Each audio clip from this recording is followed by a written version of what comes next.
Frankenstein Chapter 3. When I had attained the age of 17, my parents resolved that I should become a student at the University of Ingolstadt. I had hitherto attended the schools of Geneva, but my father thought it necessary for the completion of my education that I should be made acquainted with other customs than those of my native country. My departure was, therefore, fixed at an early date, but before the day resolved upon could arrive, the first misfortune of my life occurred, an omen, as it were, of my future misery. Elizabeth had caught the scarlet fever. Her illness was severe, and she was in the greatest danger.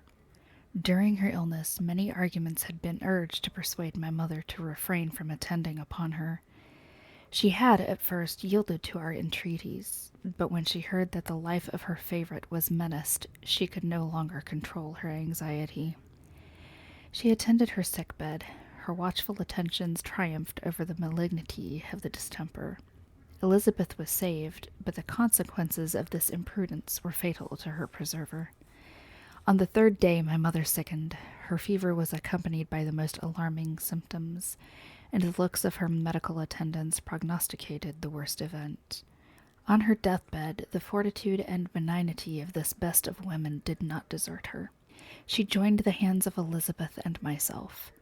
"My children," she said, "my firmest hopes of future happiness were placed on the prospect of your union. This expectation will now be the consolation of your father.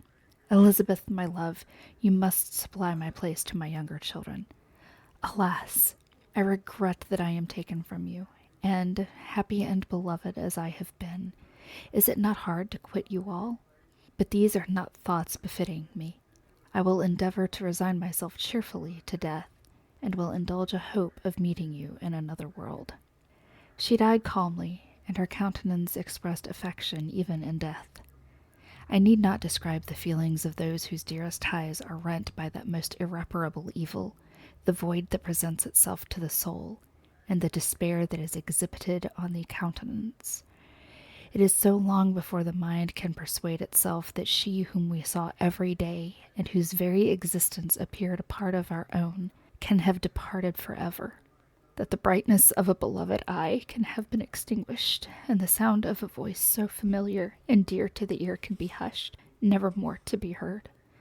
These are the reflections of the first days, but when the lapse of time proves the reality of the evil, then the actual bitterness of grief commences. Yet from whom has not that rude hand rent away some dear connection?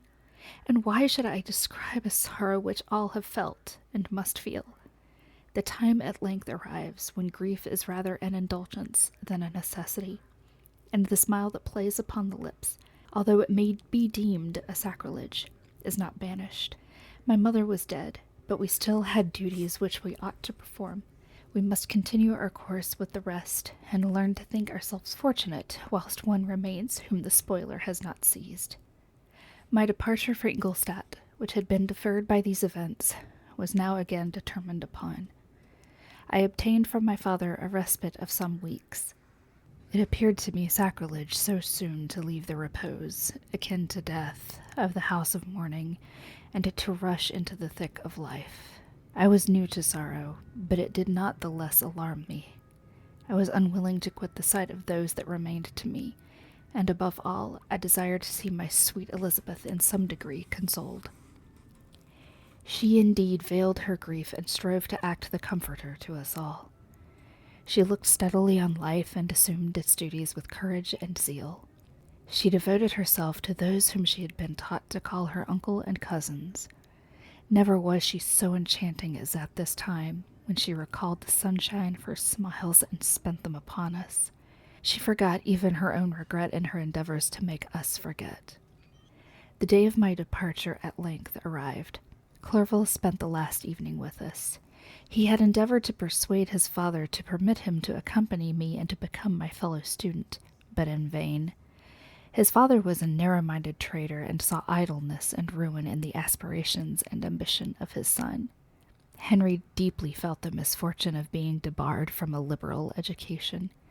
He said little, but when he spoke, I read in his kindling eye and in his animated glance a restrained but firm resolve not to be chained to the miserable details of commerce. We sat late. We could not tear ourselves away from each other, nor persuade ourselves to say the word farewell. It was said, and we retired under the pretense of seeking repose, each fancying that the other was deceived. But when at morning's dawn I descended to the carriage which was to convey me away, they were all there. My father again to bless me, Clerval to press my hand once more, my Elizabeth to renew her entreaties that I would write often, and to bestow the last feminine attentions on her playmate and friend. I threw myself into the chaise that was to convey me away, and indulged in the most melancholy reflection. I, who had ever been surrounded by amiable companions, continually engaged in endeavoring to bestow mutual pleasure, I was now alone. In the university whither I was going, I must form my own friends and be my own protector. My life had hitherto been remarkably secluded and domestic, and this had given me invincible repugnance to new countenances. I loved my brothers, Elizabeth and Clerval.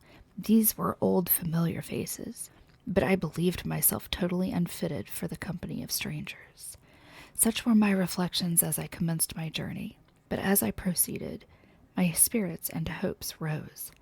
I ardently desired the acquisition of knowledge. I had often, when at home, thought it hard to remain during my youth cooped up in one place, and had longed to enter the world and take my station among other human beings. Now my desires were complied with, and it would, indeed, have been folly to repent. I had sufficient leisure for these and many other reflections during my journey to Ingolstadt, which was long and fatiguing. At length the high white steeple of the town met my eyes. I alighted, and was conducted to my solitary apartment to spend the evening as I pleased. The next morning I delivered my letters of introduction and paid a visit to some of the principal professors.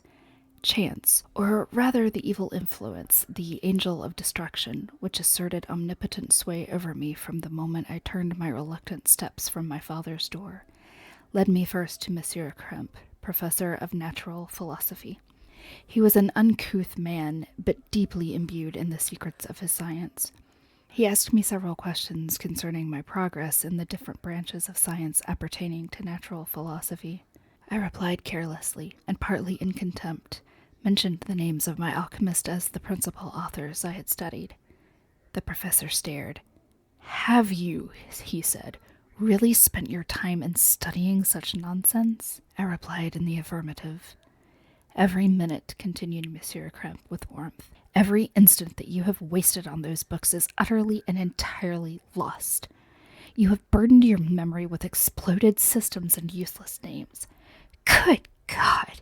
In what desert land have you lived, where no one was kind enough to inform you that these fancies which you have so greedily imbibed are 1,000 years old, and as musty as they are ancient? I little expected, in this enlightened and scientific age, to find a disciple of Albertus Magnus and Paracelsus. My dear sir, you must begin your studies entirely anew." So saying, he stepped aside and wrote down a list of several books treating of natural philosophy which he desired me to procure, and dismissed me after mentioning that in the beginning of the following week he intended to commence a course of lectures upon natural philosophy and its general relations, and that Monsieur Waldman, a fellow professor, would lecture upon chemistry the alternate days that he omitted. I returned home not disappointed, for I have said that I had long considered those authors useless, whom the professor reprobated, but I returned not all the more inclined to recur these studies in any shape. Monsieur Krempe was a little squat man with a gruff voice and a repulsive countenance. The teacher, therefore, did not prepossess me in favor of his pursuits. In rather a too philosophical and connected a strain, perhaps, I have given an account of the conclusions I had come to concerning them in my early years. As a child, I had not been content with the results promised by the modern professors of natural science. With the confusion of ideas only to be accounted for by my extreme youth and my want of a guide on such matters, I had retrod the steps of knowledge along the paths of time, and exchanged the discoveries of recent inquirers for the dreams of forgotten alchemists. Besides, I had a contempt for the uses of modern natural philosophy. It was very different when the masters of the science sought immortality and power. Such views, although futile, were grand, but now the scene was changed.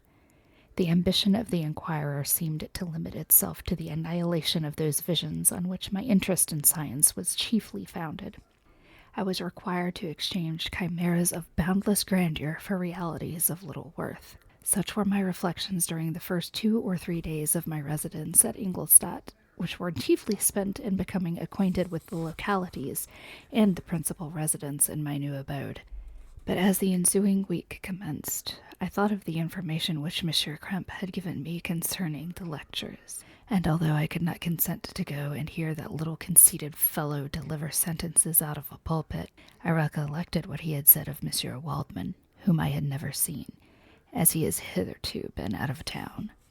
Partly from curiosity and partly from idleness, I went into the lecturing room, which Monsieur Waldman entered shortly after.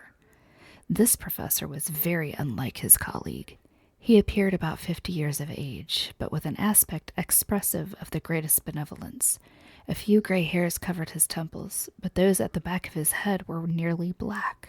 His person was short but remarkably erect, and his voice the sweetest I had ever heard. He began his lecture by a recapitulation of the history of chemistry and the various improvements made by different men of learning, pronouncing with fervor the names of the most distinguished discoverers.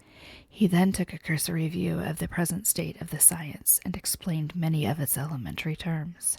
After having made a few preparatory experiments, he concluded with a panegyric upon modern chemistry, the terms of which I shall never forget. "The ancient teachers of this science," said he, "promised impossibilities and performed nothing. The modern masters promise very little. They know that metals cannot be transmuted and that the elixir of life is a chimera. But these philosophers, whose hands seem only made to dabble in dirt, and their eyes to pore over the microscope or crucible, have indeed performed miracles. They penetrate into the recesses of nature, and show us how she works in her hiding places. They ascend into the heavens. They have discovered how the blood circulates and the nature of the air we breathe. They have acquired new and almost unlimited powers. They can command the thunders of heaven, mimic the earthquake, and even mock the invisible world with its own shadows." Such were the professor's words. Rather, let me say, such the words of the fate, announced to destroy me. As he went on, I felt as if my soul were grappling with a palpable enemy. One by one, the various keys were being touched which formed the mechanism of my being. Chord after chord was sounded, and soon my mind was filled with one thought, one conception, one purpose. "So much has been done," exclaimed the soul of Frankenstein. "More, far more, will I achieve. Treading in the steps already marked, I will pioneer a new way, explore unknown powers, and unfold to the world the deepest mysteries of creation." I closed not my eyes that night. My internal being was in a state of insurrection and turmoil. I felt that order would thence arise, but I had no power to produce it. By degrees, after the morning's dawn, sleep came. I awoke, and my yesternight's thoughts were as a dream. There only remained a resolution to return to my ancient studies and to devote myself to a science for which I believed myself to possess a natural talent. On the same day I paid Monsieur Waldman a visit. His manners in private were even more mild and attractive than in public, for there was a certain dignity in his mien during his lecture, which in his own house was replaced by the greatest affability and kindness. I gave him pretty nearly the same account of my former pursuits as I had given to his fellow professor.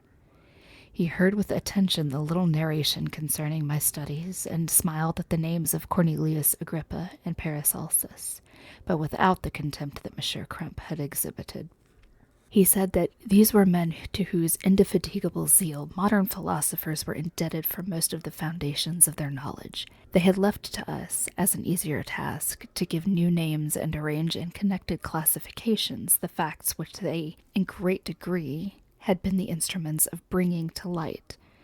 The laborers of men of genius, however erroneously directed, scarcely ever fail in ultimately turning to the solid advantage of mankind. I listened to his statement, which was delivered without any presumption or affectation, and then added that his lecture had removed my prejudices against modern chemists. I expressed myself in measured terms, with the modesty and deference due from a youth to his instructor, without letting escape an experience in life would have made me ashamed, any of the enthusiasm which stimulated my intended labors. I requested his advice concerning the books I ought to procure. "I am happy," said Monsieur Waldman, "to have gained a disciple, and if your application equals your ability, I have no doubt of your success. Chemistry is that branch of natural philosophy in which the greatest improvements have been made and may be made. It is on that account that I have made it my peculiar study, but at the same time I have not neglected the other branches of science. A man would make but a very sorry chemist if he attended to that department of human knowledge alone. If your wish is to become really a man of science and not merely a petty experimentalist, I should advise you to apply to every branch of natural philosophy, including mathematics." He then took me into his laboratory and explained to me the uses of his various machines, instructing me as to what I ought to procure, and promising me the use of his own when I should have advanced far enough in the science not to derange their mechanism. He also gave me the list of books which I had requested, and I took my leave. Thus ended a day memorable to me. It decided my future destiny.